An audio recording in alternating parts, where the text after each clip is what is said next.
በእንደነዚህ አይነት የከበሩ ድንጋዮች እንዳትጭበረበሩ ተጠንቀቁ።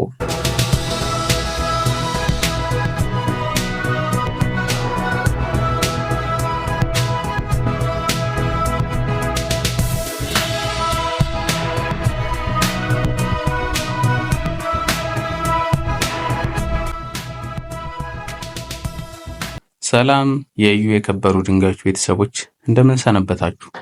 ዛሬ ብዙ ሰው የሚጭበረበርበትን አንድ የከበረ ድንጋይ እነግራችኋለሁ። ይህ የምትመለከቱት የከበረ ድንጋይ በሀገራችን በብዛት የሚገኝ ሲሆን በከፊል የከበረ ድንጋዮች የሚመደብ በብዛት እሳተ ገሞራ በተፈጠረባቸው አካባቢዎች የሚገኝ የተፈጥሮ መስታወት ወይም ብሉ ኦብሲዲያን ነው። ይህ ድንጋይ በዓለም ላይ በክምችትም በብዛትም የሚገኝ ስለሆነ ውድ አይደለም።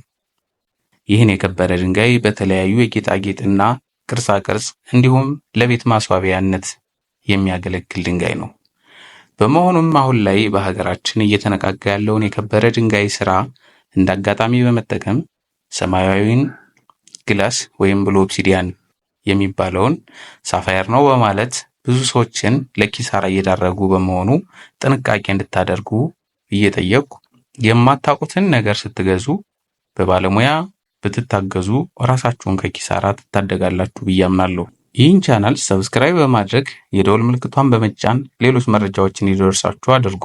ለበለጠ መረጃ ዲስክሪፕሽን ላይ በማስቀምጥላችሁ የቴሌግራም ቻናል በመግባት ስለከበሩ ድንጋዮች የተሟላ መረጃ የምታገኙ ይሆናል። አብራችሁኝ ስለቆያችሁ አመሰግናለሁ። ሰላም ለሀገራችን።